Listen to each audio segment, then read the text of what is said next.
Why do all living things ultimately die? This is something we all know, yet cannot answer. In fact, it's not just life. Even our Earth, and indeed the entire universe, are all on the path from birth to death. This is the fundamental law of the universe. No one can change it. Ever since we began lamenting how short life is, almost everyone has been asking, what is the ultimate fate of the universe after endless time has passed? Will life still exist? These questions cannot be answered in a few words today. I will start from humanity's first understanding of the universe, traverse endless galaxies and time, all the way to the final fate of the universe. After watching this short 1-hour video, perhaps you will truly understand what the ultimate fate of the universe really is. We all know the entire universe is not static. It never has been.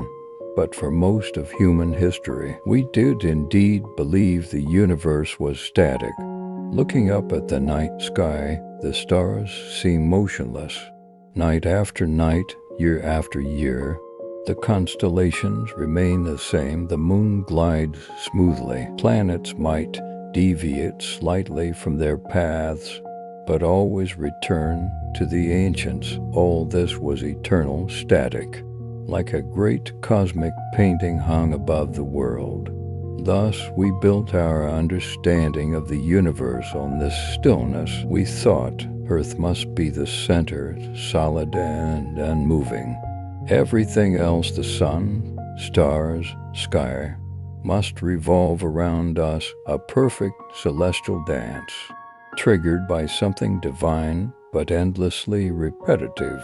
For centuries, this view persisted, not because people lacked imagination, but because it worked. It matched what the eyes saw.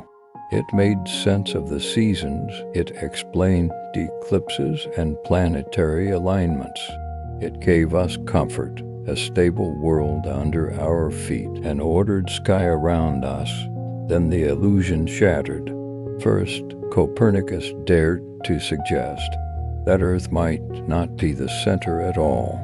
Then Galileo looked at the sky with a telescope, saw moons orbiting Jupiter, proving not everything revolved around us. Next came Kepler, who studied planetary orbits and found planets didn't move in perfect circles, but in ellipses guided by unseen forces, following precise mathematical laws. Gradually, the silence faded. Today we know the truth is far stranger than anyone imagined. Space is not silent and fixed. It is everywhere, constantly in motion, not just planets and stars, but galaxies, clusters, and superclusters. Even the fabric of space itself is moving, stretching in all directions, yet we still feel stationary. The ground doesn't shake. Starlight doesn't rush past us. The universe feels calm. But this calm is just an illusion of scale, a mirage, because the fact is, even now, at this very moment, we are spinning on a planet, orbiting a star, sailing through a galaxy, all while being tugged by a force we can't even see. The vision of a static universe is gone. We have entered a story of hidden motion, and we are finally beginning to understand what this motion means. For millennia, the prevailing view of the universe placed Earth at the absolute center. After all, this is what people knew. During the day, they saw clouds drift overhead, the sun shine brightly above. At night, they saw the moon and stars stretch out like a vast cosmic painting. Every celestial body seemed to move, and they believed themselves at the center of it all. From China's Tianjin to the Maya's cosmos, this view was found across the ancient world. But in the Greek world, this idea not only became accepted myth, but was built into a technical cosmic model, and the one who did this was Claudius Ptolemy. Around the 2nd century AD, Ptolemy lived in Alexandria during the height of Roman Egypt. He was a scholar, a mathematician, and, most importantly, an astronomer. He wanted to understand the sky not just philosophically, but numerically. He inherited a rich tradition: Babylonian star catalogs, Egyptian astronomy, and Greek geometric formalism. But what he did with this knowledge was something remarkable. He compiled, organized, and refined it into a systematic model of the cosmos, writing a great work called the Almagest. This work was so influential, it became the authoritative guide to the universe for over 1,000 years. In Ptolemy's model, Earth sat at the center of the universe, motionless. Everything else revolved around it. In concentric spheres, the Moon, Mercury, Venus, the Sun, Mars, Jupiter, Saturn, and finally the sphere of fixed stars. Beyond that, humankind knew nothing. The entire universe was a set of vast, nested spheres, perfectly ordered. Earth was the pivot point for all celestial motion. Each celestial body was embedded in a transparent crystal sphere, smoothly rotating around us. The stars were fixed on the outermost shell, rotating once daily, creating day and night. This wasn't just random guessing. Ptolemy used observations to make his model mathematically functional. He believed celestial bodies must move in perfect circles, because circles were the most perfect shape in Greek philosophy. But this created a problem. When people tracked planets over time, especially Mars, Jupiter, and Saturn, they noticed strange behavior. Sometimes a planet would stop, even move backward in the sky before resuming its forward path. This retrograde motion made no sense. If all planets simply circle Earth in perfect circles. To fix this, Ptolemy introduced epicycles. These were small circular paths each planet traveled, while the whole smaller circle traveled around Earth on a larger circle called the deferent.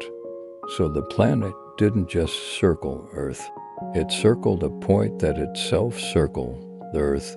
This looping motion could reproduce the backward steps seen in the sky. But even this wasn't enough. The math didn't quite match what astronomers were observing. So Ptolemy introduced another tweak: the equant. This was an imaginary point slightly offset from Earth's center. He claimed if one measured the planet's motion from this equant point, the motion appeared uniform, not from the actual center, but from this offset position. This model was refined, polished, and preserved for centuries. It shaped calendars, timekeeping, astrology, and religious worldviews. It served empires and guided scholars. It explained the sky for over 1,000 years. But no matter how complex, it couldn't hide the truth forever. Observers began asking pointed questions. Some started looking for simpler explanations. And one name stands out, a name that still echoes with revolution today. It all began in 1543 with the publication of a book that shook astronomy's foundations. The book's name was On the Revolutions of the Heavenly Spheres. The author wasn't a famous scientist or thinker. He was a clergyman. His name was Nicolaus Copernicus. That might sound odd today, but it made sense then. The church was the center of European intellectual life. If you wanted to study math, astronomy, or philosophy, the church was where you learned it. Monasteries and cathedral schools were the libraries and labs of their time. Copernicus, born in what is now Poland, studied law and medicine, dabbled in economics, and was fluent in Greek and Latin. But his true love was the sky. For years, he quietly collected observations, ran calculations, and wrote down the ideas forming in his mind. It went against everything he'd been taught. His idea challenged an entire system people believed in, so he kept it mostly to himself. For decades, he hesitated because he knew the risk wasn't just scientific criticism, but religious and political backlash. Near the end of his life, he finally, reluctantly, published the idea.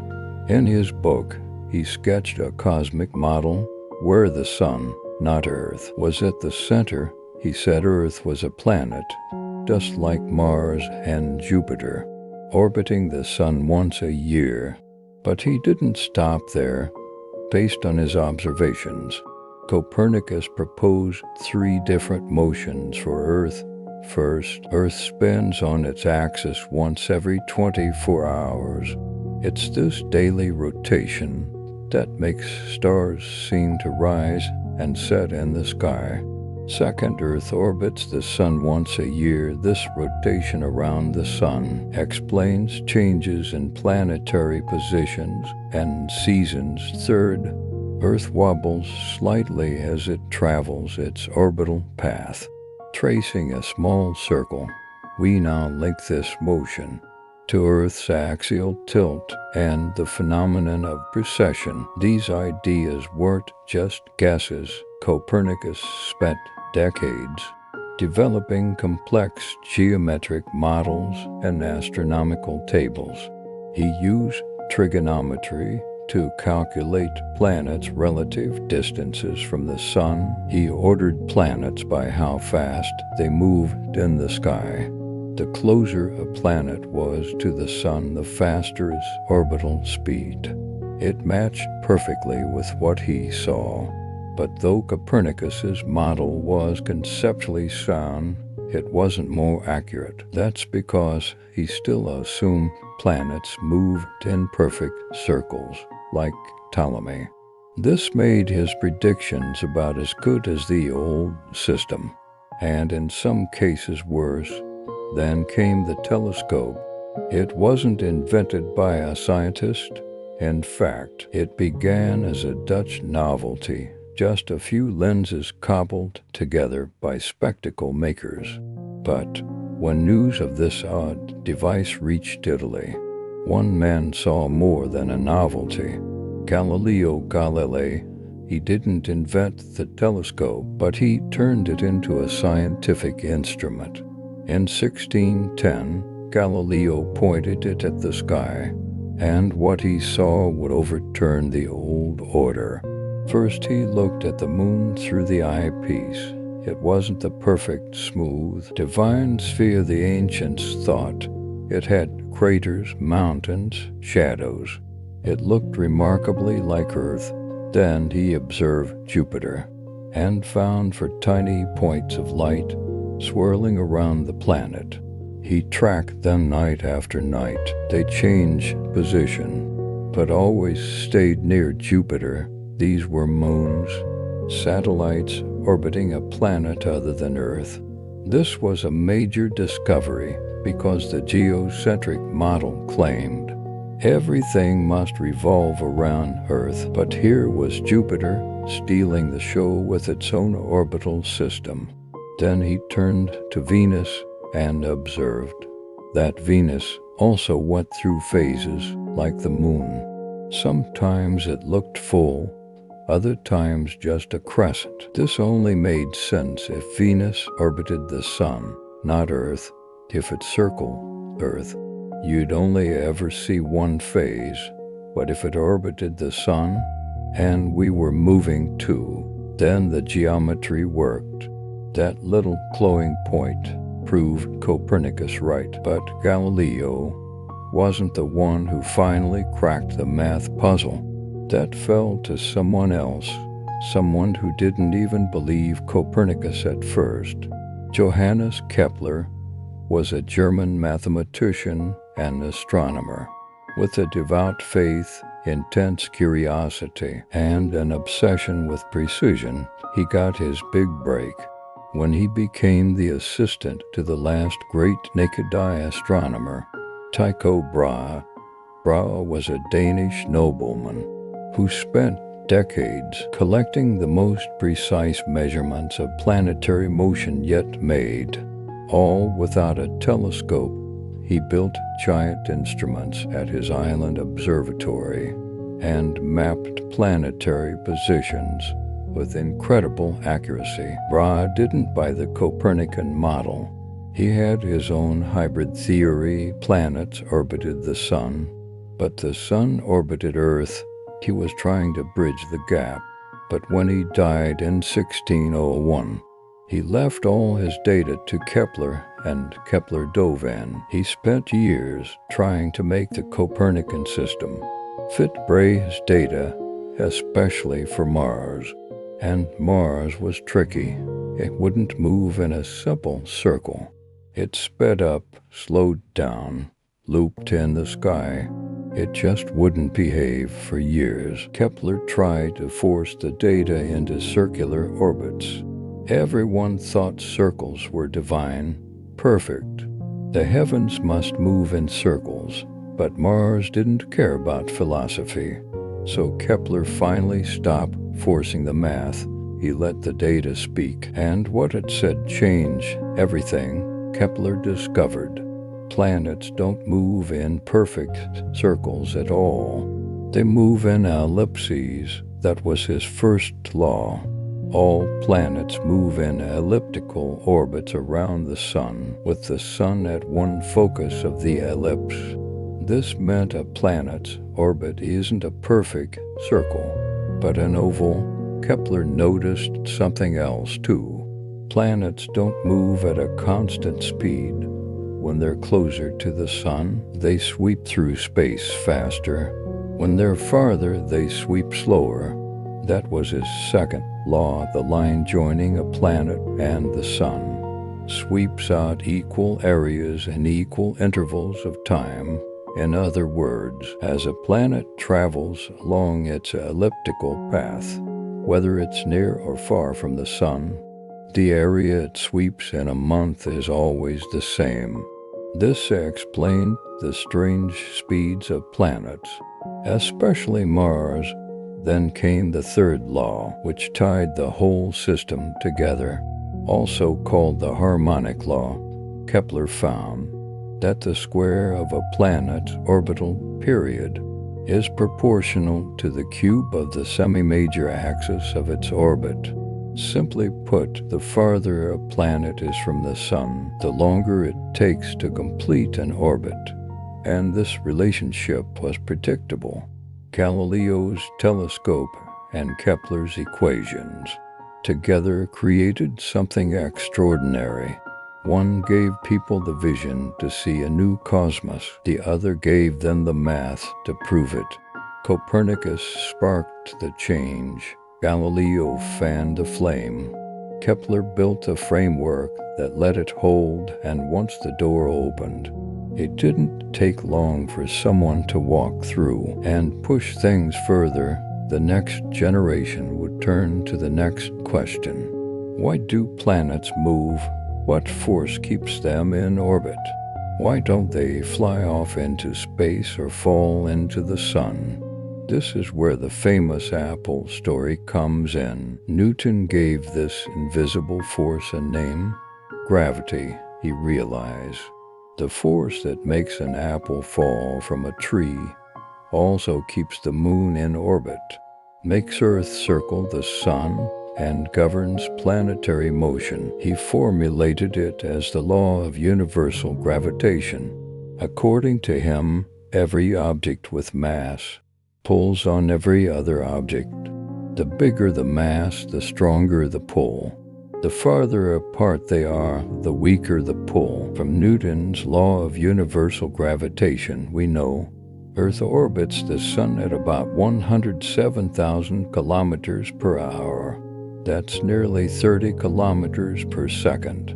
Mercury moves faster, to about 47 kilometers per second, because it's closer to the Sun and feels a stronger gravitational pull.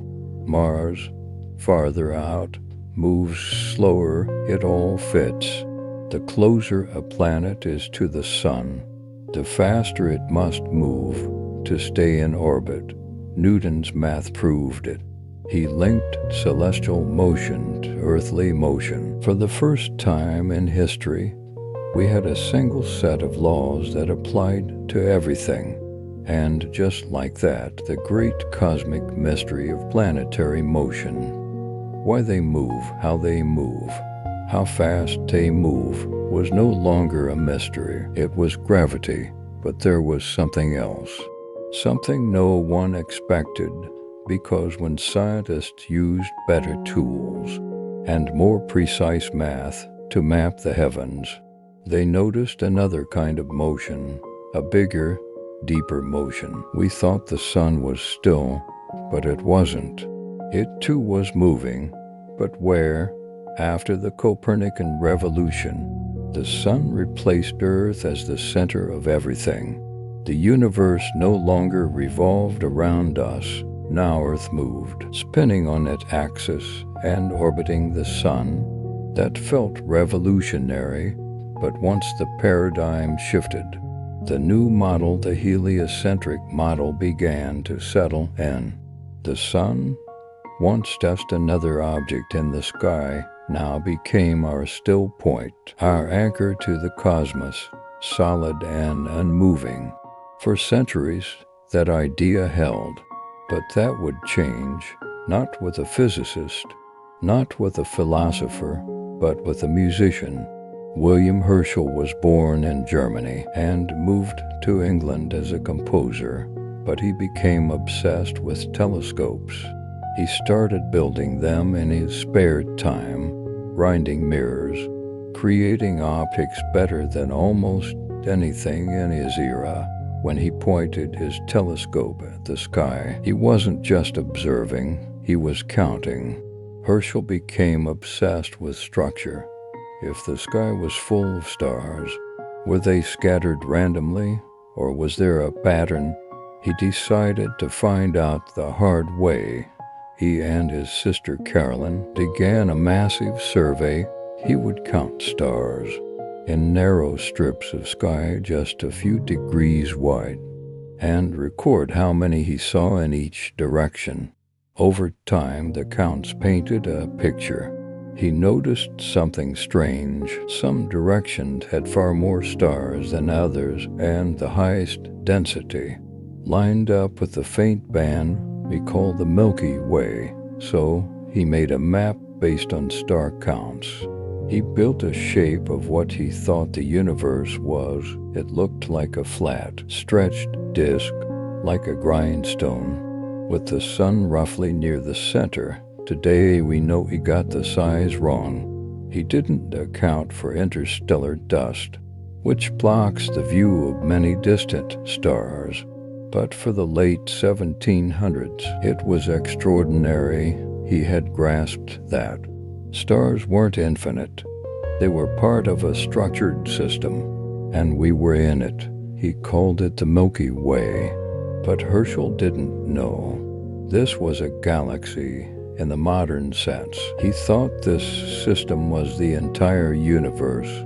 He didn't realize those fuzzy patches of light, those so-called nebulae, were actually other galaxies, unimaginably distant. Still, what he saw was revolutionary. It showed we weren't the center of everything. Far from it, and that flat shape had implications. It hinted at structure, motion, direction. If the Milky Way had a shape, then we had a location. If we had a location, then maybe we were moving too. From then on, people began asking a deeper question. Where exactly are we? So how do you know what's moving and what's not? Because if everything is moving, how do you know when something is still? That's when we hit a wall, not a wall of data, but a wall of perspective.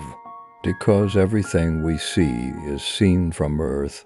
Our eyes, telescopes, instruments, they're all on this spinning rock, which itself orbits the sun, and which, as Herschel suspected, the sun might also be moving. So, how can you ever know what's truly moving and what's not? That's where reference frames come in. Let's try a simple thought experiment. Imagine you're sitting on a train, you're drinking coffee, reading a book. Out the window, you see another train parked next to you. For a moment, that train looks like it's sliding backward. But wait, are you moving? Or is it moving? Or are you both moving? Here's the thing, you can't tell without looking at the ground. That's the trap of your reference frame. From inside the train, everything seems still. The coffee stays in the cup, the book rests quietly on your lap, but to someone standing on the platform, you're moving at 80 kilometers per hour. So who's right? Well, both actually. Because motion isn't absolute, it's relative. And when your only window into the universe is that train riding on Earth, which orbits a star which itself is moving, figuring out the real motion becomes a puzzle. One man quietly, patiently set out to solve it. Jacobus Captain never saw himself as a revolutionary. He was quiet, careful, a man who loved numbers more than noise. But what he did with those numbers changed how we see the universe.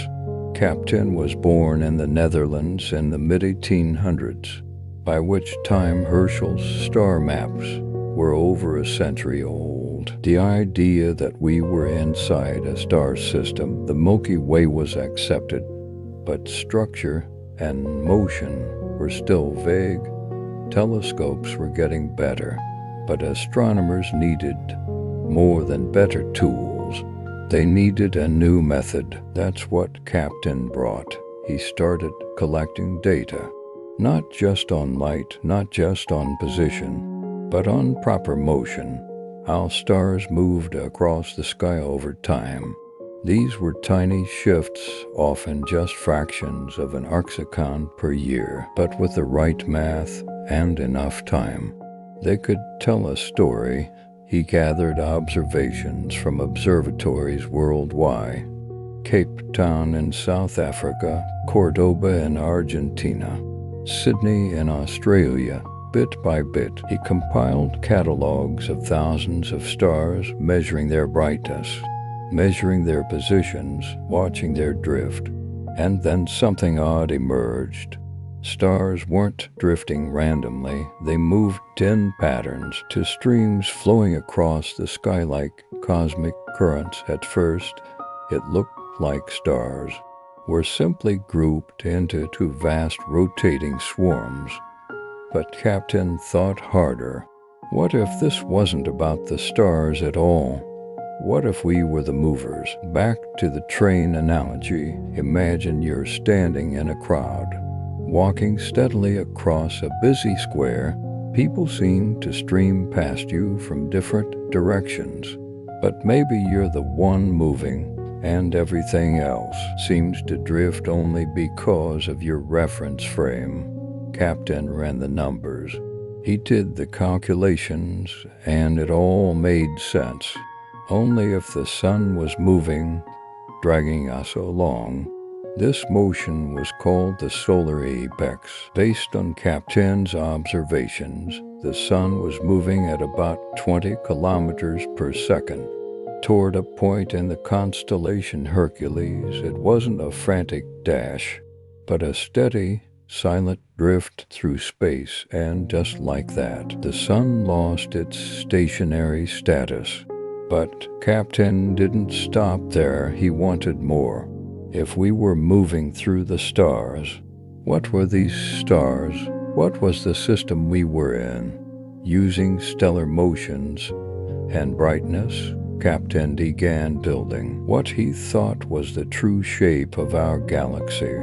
He assumed stars were evenly distributed in space, and that their brightness faded with distance. Based on this, he proposed a model. It looked like a flattened, disk-like structure, about 40 light-years across. Within this structure, what Captain called the universe, the sun was near the center. This was the first real attempt to map the entire Milky Way.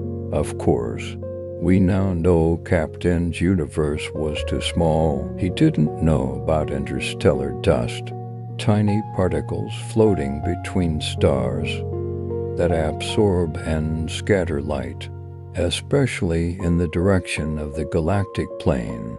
This made distant stars dimmer, making them seem closer than they were. So his model underestimated the galaxy's size and shape, but at the time it was groundbreaking. Then came the turning point. Astronomers began wondering about those faint, fuzzy patches in the sky, the so-called spiral nebulae. Some thought they were part of our Milky Way, but others suspected something more dramatic. They might be their own whole star systems. This is where Edwin Hubble stepped in. Hubble, using the Hooker telescope on Mount Wilson, the most powerful telescope on Earth at the time, looked at one of the most prominent nebulae, the Andromeda Nebula, in 1923. He found something crucial inside it, a type of star called the Cepheid variable. These stars brighten and dim in a predictable pattern. Thanks to earlier work by Henrietta Swan Leavitt, that pattern could be used to calculate the star's true distance. The answer stunned him. Andromeda wasn't just distant, it was far, far beyond the edge of the Milky Way, so far, in fact, it couldn't possibly be part of our galaxy. This was a monumental shift. For centuries, we thought the Milky Way was the entire universe, but now it was just one of many galaxies, an island in a vast cosmic ocean. But the real importance was this. By studying these other galaxies, we began to see our own galaxy more clearly. You can't see the Milky Way from the outside. We live inside it. It's like trying to map a forest shape from the roots of a tree. But with Andromeda and other galaxies, we finally had something to compare to. We could look at galaxies from the outside and ask questions like, does our galaxy have spiral structure like that? Does it have a central bulge, a flat disk, or a stellar halo over the next few decades? Astronomers used this mirror effect, comparing external galaxies to what we observed inside the Milky Way. They mapped the distribution of gas clouds, star clusters, and various stellar populations. They used radio astronomy to pierce through the dust blocking our view in visible light. Gradually, a new picture emerged. One of these was Dutch astronomer Jan Oort. He looked closely at the motions of stars near the sun. He wasn't just interested in where stars were, but how they moved. His findings were strange. If the Milky Way rotated like a solid wheel, then every star should move at the same angular speed, like spokes on a bicycle wheel. But that wasn't the case. Some stars lagged behind, some moved faster. It looked more like a whirlpool than a wheel, or rather, it was warped into a lopsided shape. The numbers made him realize the Milky Way was rotating. but not uniformly. It spun faster near the center, slower at the edges. He worked out the math behind it and came up with two constants to describe how stars move in our part of the galaxy. These two constants are now called the Oort constants, giving the first real description of the Milky Way's differential rotation. From this, he calculated that our Sun lies about 30 light years from the galactic center and moves at a staggering speed of over 200 kilometers per second. That's fast enough to circle Earth 7 times in a minute. At this speed, the Sun takes about 225 million years to complete one orbit around the galactic center. A galactic year, and the Sun isn't alone. Every star you see in the sky is doing the same thing, swirling around the galactic center. Like bees around a hive, we just don't feel it because we're all moving together. But if that's the case, what are we orbiting around exactly?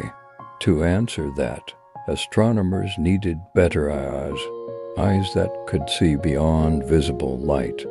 So they turned to radio waves. Specifically, they began mapping the faint, natural radio signal emitted by neutral hydrogen atoms. This signal has a wavelength of 21 centimeters and can pierce through thick dust clouds that make optical observation nearly impossible. By tracking this signal, astronomers began mapping the Milky Way's spiral arms from within. It's like standing in a forest trying to draw a picture of the forest, but now they had tools. Then came one of the biggest leaps, the Very Long Baseline Array VLBA. The VLBA isn't a single telescope. It's a system of 10 radio antennas, spread thousands of kilometers apart. Imagine placing two telescopes on opposite sides of Earth, one in Hawaii, another in the Virgin Islands.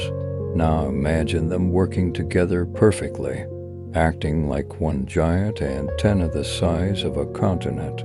That's essentially what the VLBA does. It links 10 observatories scattered across the Western Hemisphere into one super instrument capable of resolving incredibly tiny motions in the sky, and by tiny, we mean movements measured in microarcseconds. That's like identifying a cone on the moon from Earth. Astronomers used this system to track cosmic beacons called masers. These aren't lasers visible to the eye, but natural radio signals emitted by gas clouds around newborn stars. These masers act like lighthouses in space, bright, compact, perfect for tracking because they're locked to specific regions within our galaxy. They can help us pinpoint location and speed. After years of observation, astronomers watched these masers drift slowly across the sky. They measured changes in their positions, their proper motion, and how their light shifted red or blue, their radial velocity, whether they were moving toward us or away. Combine these and you get a full 3D motion picture, not just left-right, not just forward-back, but the overall trajectory of stars within the galaxy. And what did that dance reveal? It showed stars orbiting the galactic center, but not in perfect circles. Their motions form spirals, twisted and stretched by gravity and the galaxy's own structure. Some spiral arms lead, others trail, star clusters wobble. Gas clouds shear under tidal forces, but there was something else. At the heart of it all, there was something strange. As these masers and other stars got closer to the galactic center, something became obvious. Their speeds increased dramatically. Objects orbiting near the center were whirling at incredible speeds, but the key was there wasn't enough visible matter there to explain that gravity. There were stars, yes, and dust, gas, but nowhere near enough to hold things together at those speeds. Something unseen was anchoring the galaxy. All this motion, all this math, all these precise measurements pointed to the same place, a compact, dense point of radiation near the constellation Sagittarius. This point is called Sagittarius asterisk. It doesn't look like much invisible light, just a haze of dust and stars, but at radio wavelengths it glows. Observations with the VLBA focused on it and found it was a relatively stationary object, with everything else swirling around it. Its mass is over 4 million times that of the Sun, packed into a volume smaller than Mercury's orbit. The only thing in physics that fits numbers like that small, that dense, that massive, is a black hole, a supermassive black hole. It anchors the Milky Way. It sits quietly at the center, barely flickering, while every star, every planet, every gas cloud in the galaxy whirls around it. Yet we're not standing still, because stars aren't just orbiting the center. The whole Milky Way is warping, wobbling, swaying. The Orion spur, where we're located, ripples slowly up and down through the galactic plane like a surfer riding a wave. But even the Milky Way isn't stationary. Our entire galaxy is moving, drifting, pulled by unseen forces. A car approaches you, engine roaring just as it speeds past. Its pitch shifts higher as it nears, lower as it recedes. That's the Doppler effect. It happens when something producing waves, like sound waves, moves toward or away from you. When it approaches, the waves bunch up. When it recedes, the waves stretch out. The same thing happens with light. If a star or galaxy moves toward us, its light waves get squeezed, shifting slightly toward the blue side of the spectrum. We call that blue shift. If it moves away, the light waves stretch, shifting toward red. That's redshift. In the 1910s and 1920s, scientists began using this to measure the motion of stars and galaxies. One of them was Edwin Hubble. His discovery was shocking. Most galaxies, he observed, weren't stationary. They were moving away from us. And the farther a galaxy was, the faster it receded. Some galaxies were rushing away at hundreds of kilometers per second, some at thousands of kilometers per second. Hubble plotted this, and with each new galaxy, the pattern held. Farther away, faster, the universe itself was expanding. Galaxies were just along for the ride. This was one of the greatest discoveries in scientific history. It meant the universe had a beginning. It meant everything we see today was once closed together. It even laid the groundwork for the Big Bang Theory. But not all galaxies were moving away from us. One stood out. It was a familiar neighbor, the great spiral galaxy Andromeda. In 1912, an American astronomer named Vesto Melvin Slipher pointed a telescope at Andromeda and measured its spectrum.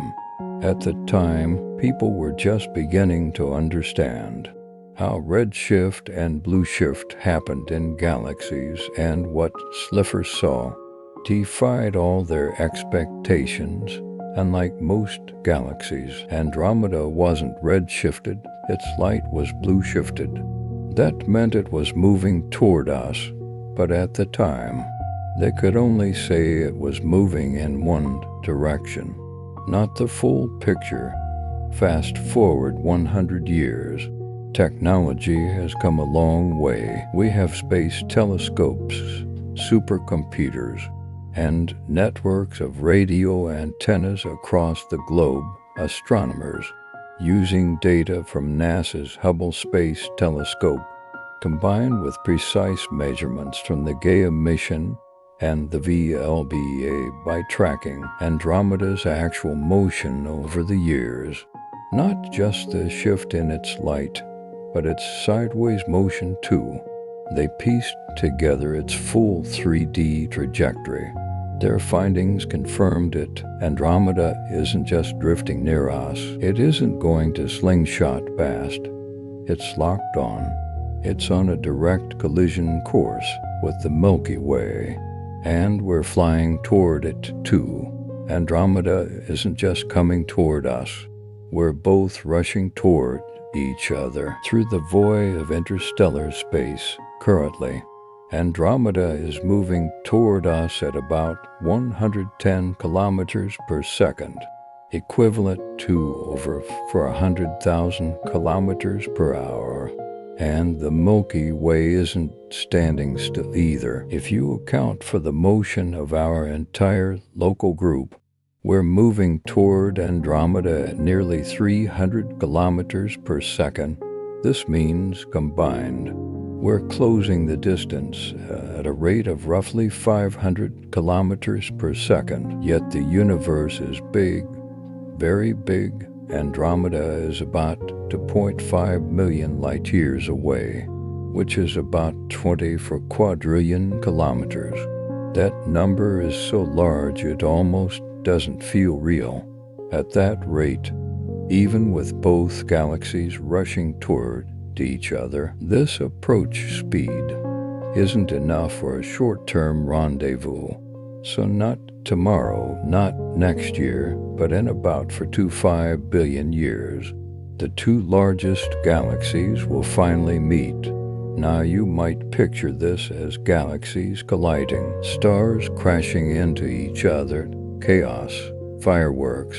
But that's not how it works. Galaxies are mostly empty space. Stars inside are incredibly far apart. On average, in our Milky Way, stars are separated by about 4 to 5 light years. That's nearly 40 trillion kilometers. Even in denser core regions, stars are typically a light year apart, or more. To give an example, if a star were the size of a ping-pong ball, the nearest star to it would be hundreds of kilometers away. So even when two galaxies collide head-on, most stars will pass by each other like ships in the night, never touching.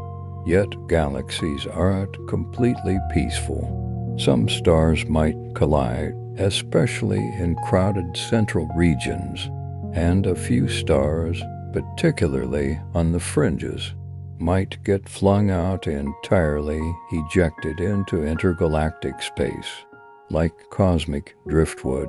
But the real drama happens through gravity. This invisible force stretches and warps the galaxies.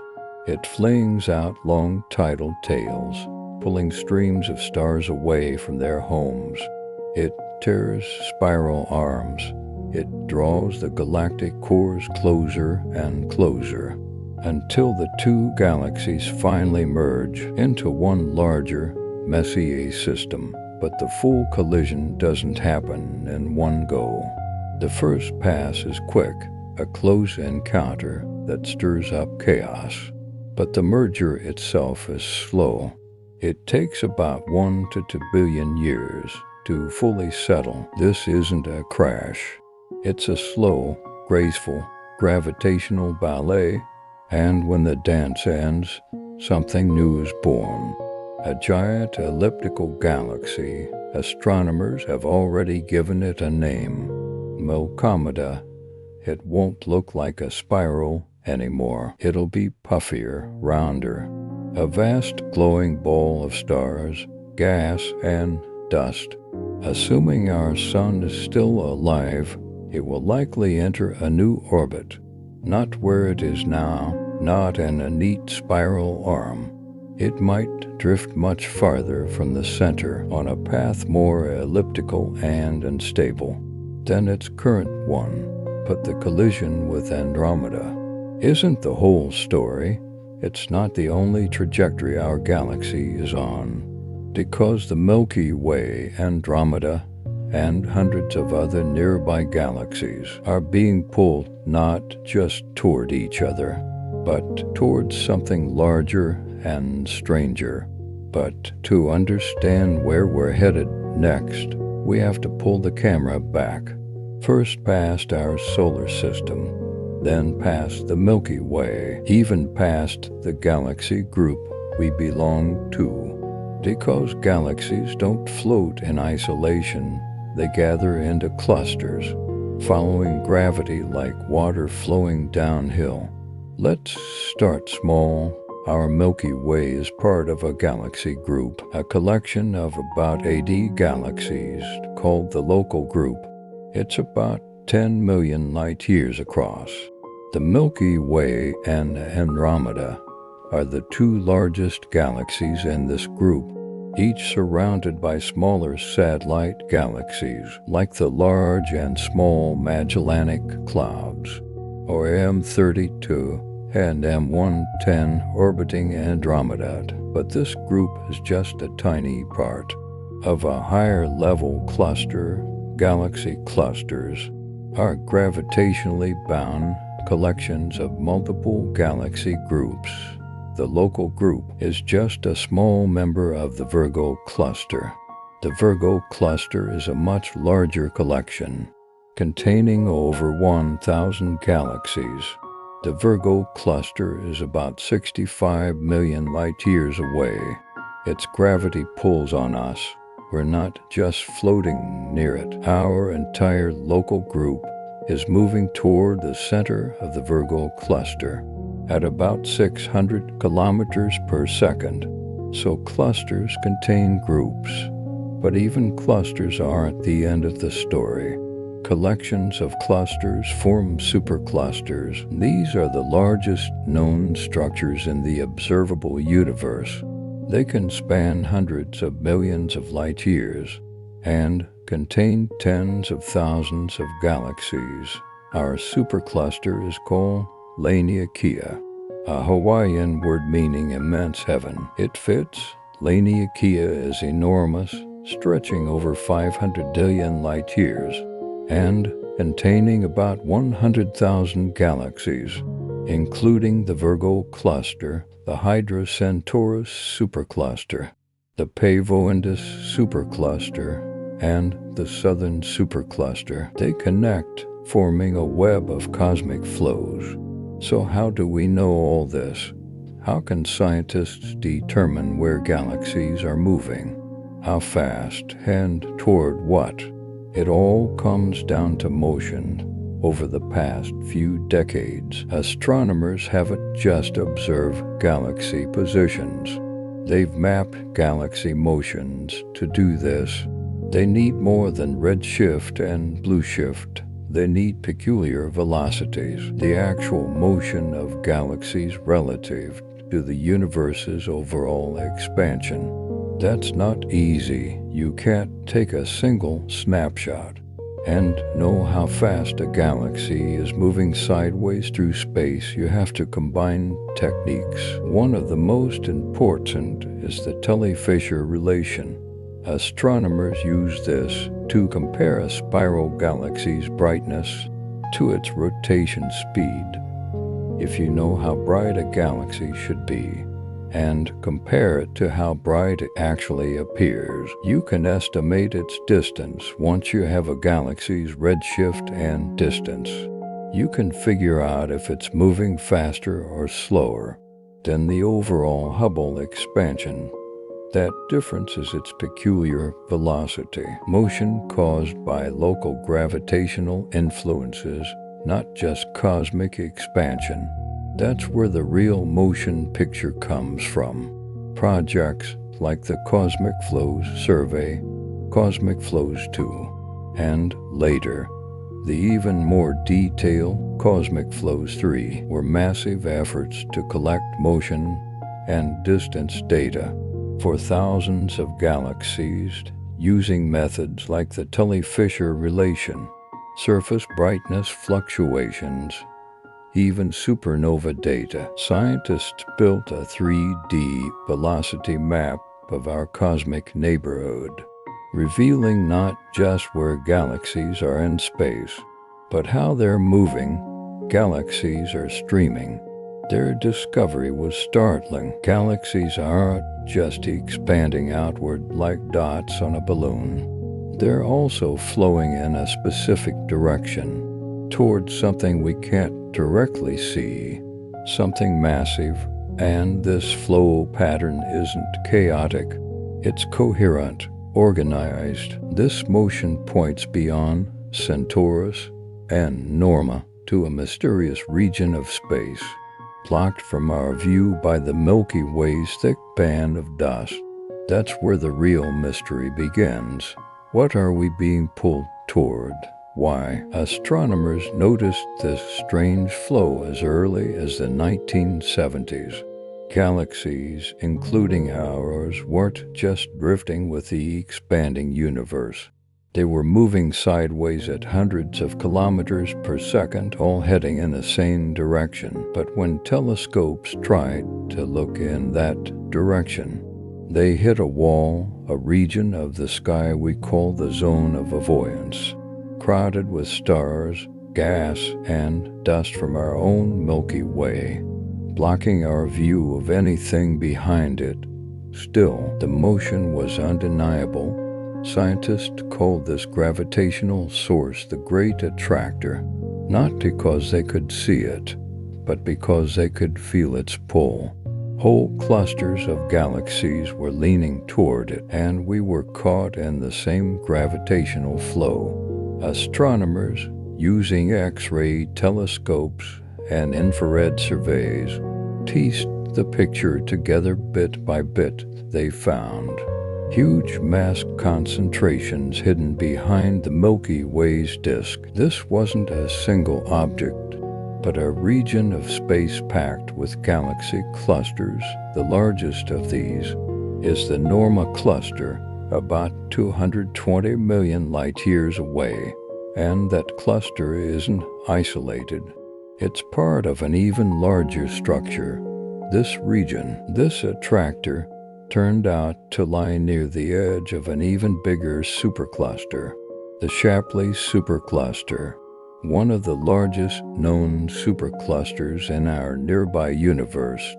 This is what's pulling us. The Shapley supercluster's gravity is so strong. It bends the paths of galaxies across vast regions of the cosmos. Even though we can't see it directly in visible light, its mass is dragging our entire supercluster toward it. We're moving toward its direction about 600 kilometers per second.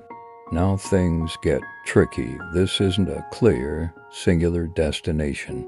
We won't fall into the Great Attractor like a rock into a hole. We're caught in a cosmic tug-of-war. Gravity isn't just pulling, it's warping space. So as the Great Attractor pulls us toward it, other forces in the universe are shaping our path too. And one of the strangest forces shaping that path isn't a force at all. It's the dipole repeller. Let's slow down. The dipole repeller isn't an object. It's not a galaxy. It's not even something you can see. It's a region of space unusually empty. A cosmic void with almost no matter, no large galaxy clusters, no real gravitational pull. But this emptiness matters because, while massive objects pull galaxies toward them, giant voids do the opposite. They make it easier for galaxies to drift away. Imagine you're floating in a river. On one side, a waterfall pulls you in. That's the Great Attractor. On the other side, just calm water. No current, no force. That's the dipole repeller. You aren't pushed by it. You're just not held back. So the waterfall wins. That's the kind of gravitational flow our galaxy is caught in. Astronomers began seeing this more clearly in 2017 when they used Cosmic Flow 3 data and a 3D motion map of over 18,000 galaxies. They saw not just a pull in one direction, but a dipole pattern. Galaxies like ours were flowing away from the repeller and toward the attractor. But this isn't the end of cosmic motion. When you zoom out far enough, past clusters, superclusters, filaments, and voids, a new pattern begins to emerge, a deeper flow, one spanning the entire observable universe. All the great threads of the cosmic web aren't static.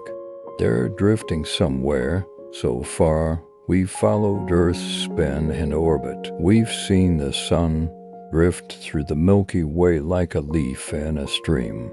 Then we pulled the camera back and found even the Milky Way itself is moving, part of a vast cosmic flow towards something we can't even see. Imagine we're on a moving rock.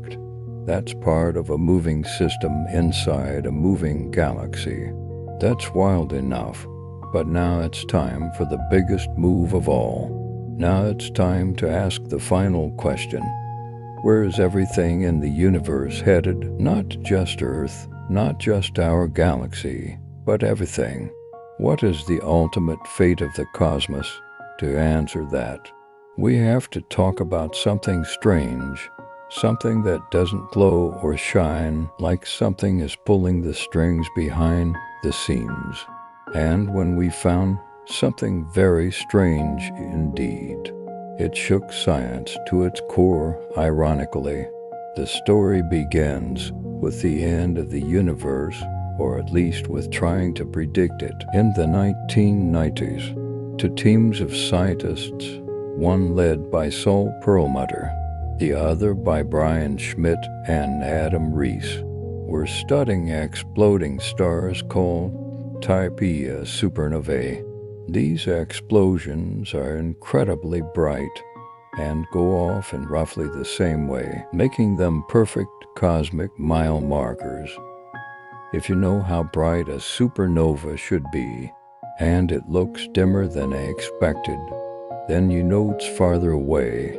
The goal was to measure how fast the universe was slowing down. That's right, slowing down. Because the assumption then was that after the Big Bang, the universe started expanding and gravity was slowly pulling everything back. But the data showed something else. When they measured these supernovae, something was off. These galaxies weren't just distant. They were too distant. The light was more redshifted than it should have been. That meant galaxies weren't just moving away. They were speeding up. The universe wasn't slowing down. It was accelerating. Now imagine you're a physicist and suddenly realize every assumption about the universe's future is wrong. That's what happened in 1998. But the teams didn't ignore it. They double-checked everything, and it kept coming up the same. Something unseen, something powerful, was tearing the universe apart faster and faster. They called it dark energy. We don't know what dark energy is made of. We don't even know if it's a thing at all, but we do know it's real and dominates the cosmos. Of all the energy and matter that exists, about 70% is dark energy. To understand how strange that is, consider everything you've ever seen, touched, tasted, or heard. All the stars, all the planets, every atom makes up less than 5% of the universe. Another 25% is dark matter, which uses gravity to hold galaxies together. The rest, the biggest chunk of the cosmos, is the silent force tearing it apart. So what could it be? That's where things get tricky. Physicists have some guesses. The most straightforward idea is that dark energy is just the vacuum energy of space. Even though space looks empty, it isn't really empty. It's filled with quantum fluctuations, tiny bits of energy popping in and out of existence randomly. Now here's the interesting part. When you do the math, quantum theory actually predicts that empty space should have energy. That's not even the crazy part. The crazy part is how much the prediction says vacuum energy should be wide 8 times stronger than what we actually observe. In other words, quantum theory's estimate for dark energy's true value is off by a colossal factor. It's the biggest mismatch between theory and observation in the history of physics. It's like trying to measure the weight of a feather and the calculator saying it weighs more than the entire Earth. Yeah, something's off, and that's the problem. This vacuum energy, the energy of empty space, isn't just sitting there quietly. According to Einstein's equations, energy and pressure shape the fabric of space-time. That means if space does have energy, then it affects how the universe expands. That's where dark energy comes in. We observe the universe expanding faster and faster. So whatever is causing this acceleration must be built into the fabric of space itself. That's made scientists think vacuum energy might be what's driving this expansion. Maybe dark energy is just the energy of empty space. But if that's true, then quantum theory's prediction should match what we observe, and it absolutely doesn't. It's not just a little off, it's catastrophically off. So either our theory is wrong, or we're missing a huge piece of the puzzle. Now let's try to picture it. Imagine space is a giant raisin bread. Galaxies are the raisins baked into the dough. As the bread bakes, it expands, and the raisins move apart from each other. That's the universe expanding. But now imagine, halfway through baking, something turns up the heat. The dough doesn't just rise, it expands faster and faster. That extra push is dark energy. The bigger the bread gets, the faster it expands, because dark energy isn't just sprinkled through space. It is space. The more space there is, the more dark energy there is. It doesn't get diluted. It doesn't run out. That's what makes it so terrifying. So here we are, watching the universe expand faster and faster, and the engine behind this runaway growth is dark energy. This unseen and touchable force that doesn't clump, doesn't slow, and gets stronger the more space there is. That's weird enough. But now comes the truly unsettling part. Where does this take us? Assuming dark energy keeps doing what it's doing, keeps pushing, keeps stretching space, what happens in the long run? This leads to one of the most terrifying predictions in all of cosmology. It's called the Big Rip. Here's how it works. In our current universe, gravity is still strong enough to hold things together. Galaxies aren't torn apart. Stars still orbit their centers. Planets cling to their stars. Even though space is expanding, the forces inside galaxies are still stronger than the pull from the expansion between nearby stars. But dark energy doesn't follow those rules. It grows. It's relentless. In some models, it doesn't just keep accelerating the universe's expansion. It accelerates the acceleration, like imagine you're in a car, rolling down a hill, going faster and faster.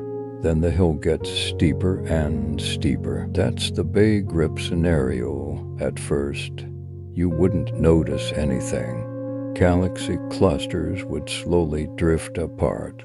The space between the Milky Way and Andromeda would grow so fast they'd never collide.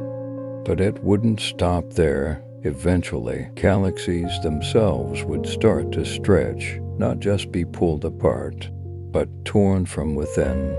Gravity would weaken. The bonds holding stars together would break. Then star systems like our solar system would dissolve. Planets would fly off their orbits. Moons would vanish into the void. The tides that keep everything in balance are gone. And it keeps going as the acceleration strengthens. Even Earth itself isn't safe. The stretching force would become so powerful. It would overpower the electromagnetic forces holding molecules together. The crust would crack, atoms would split.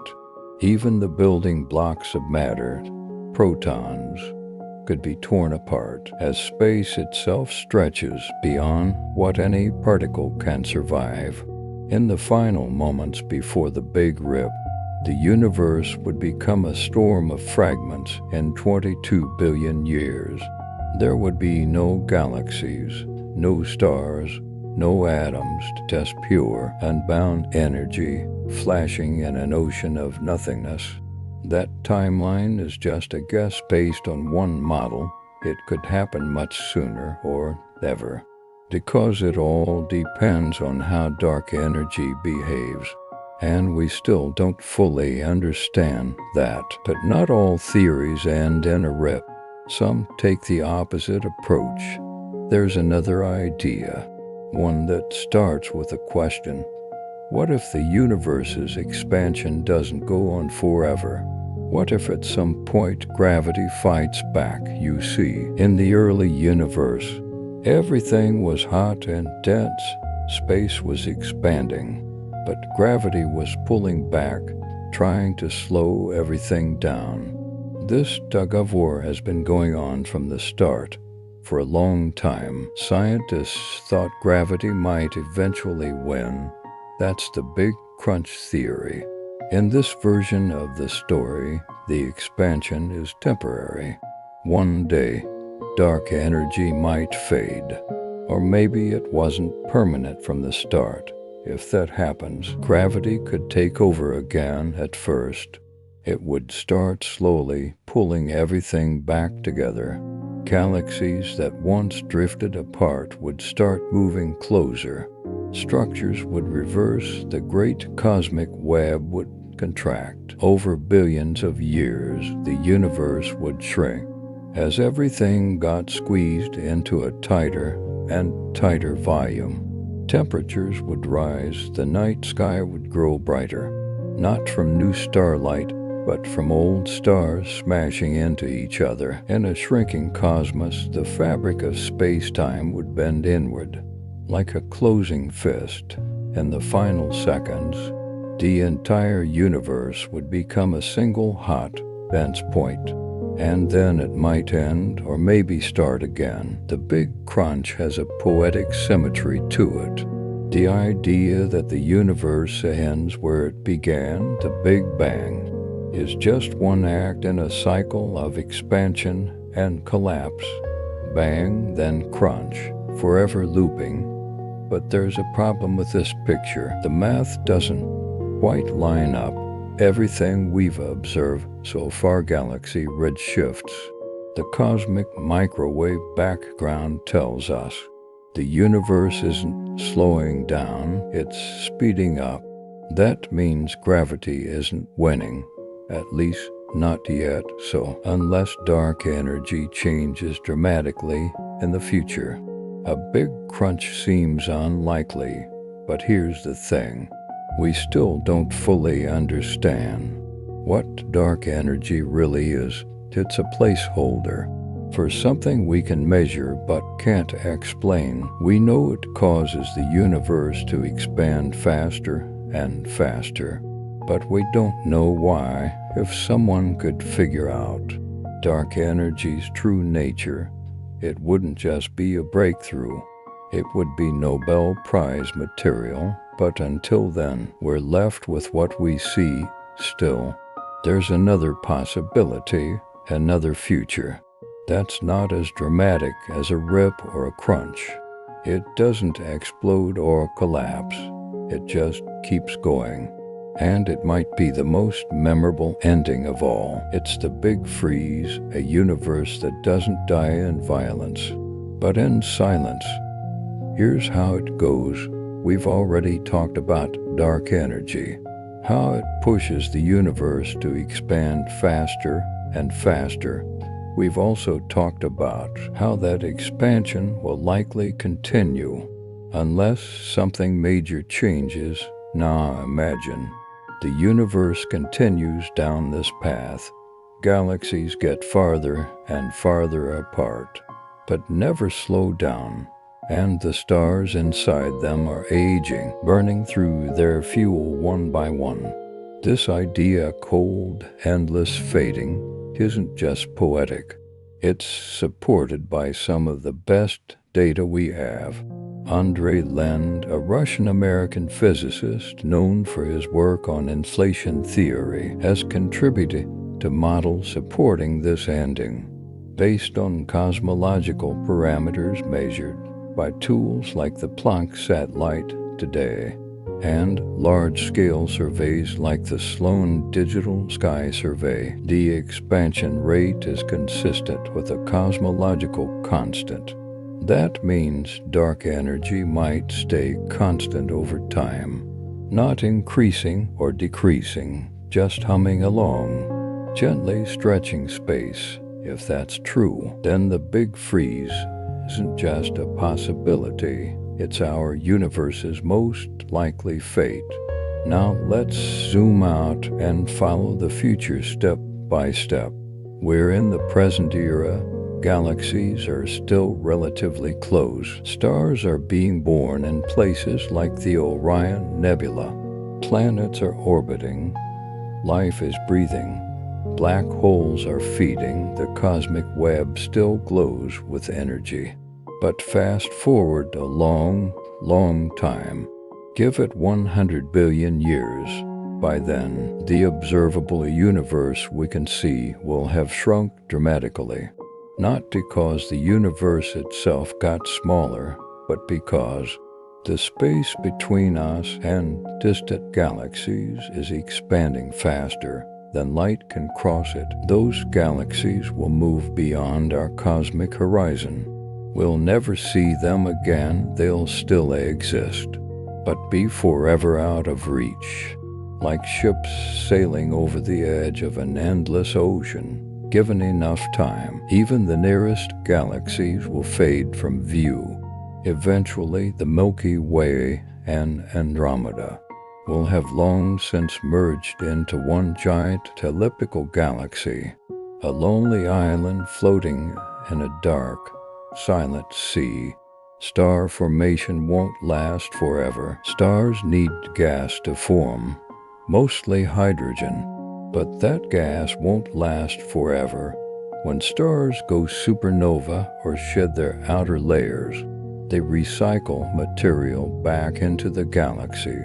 But over time, the recycling slows down, fuel runs out. It's estimated that in about 1 trillion years, star formation across the entire universe will completely stop. The remaining stars will slowly burn through their fuel.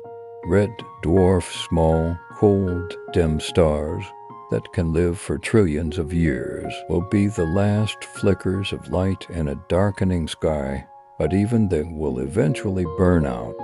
After that, only remnants remain: white dwarfs, neutron stars, black holes. Then we enter what's called the degenerate era, an era with no new stars, no new light. The universe is a graveyard of coal.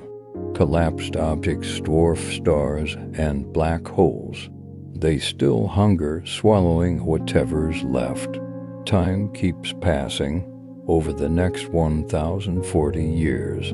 That's a 1 followed by 40 zeros. These stellar remnants will decay.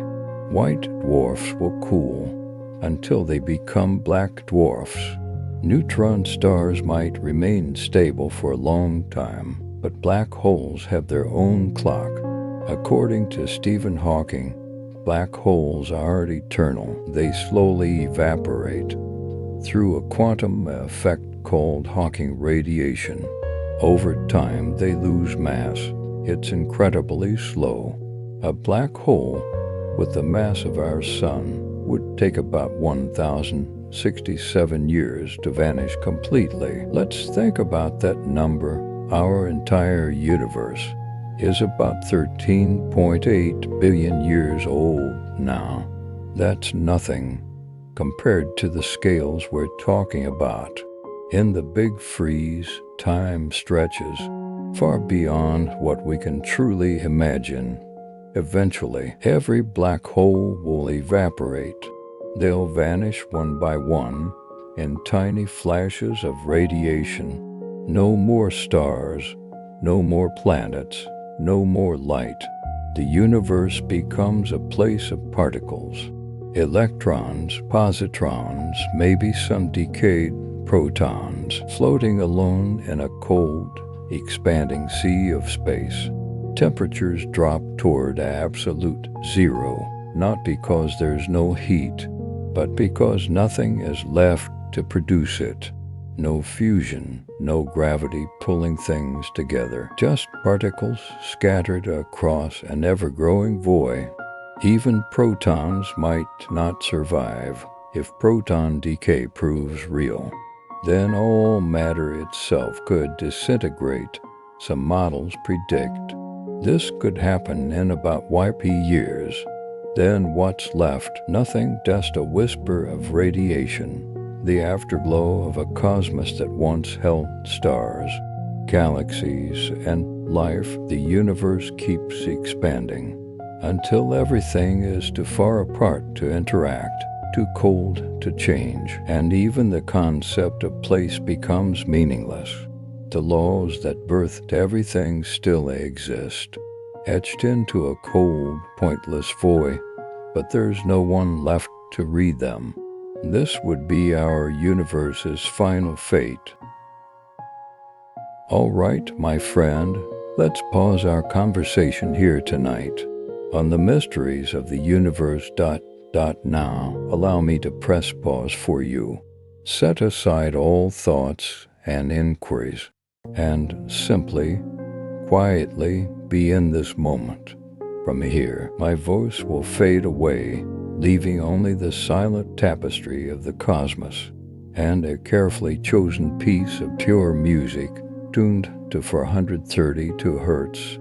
Science suggests this frequency resonates deeply with the natural vibrations of the universe and the rhythm of life itself, soothing your nervous system and guiding you into deep relaxation. Now, find your most comfortable position. Gently close your eyes or let your gaze rest softly upon the stars. May you release all weariness from the world, letting your consciousness drift on the waves of music, floating into boundless tranquility. Good night, sweet dreams, until we meet again among the stars.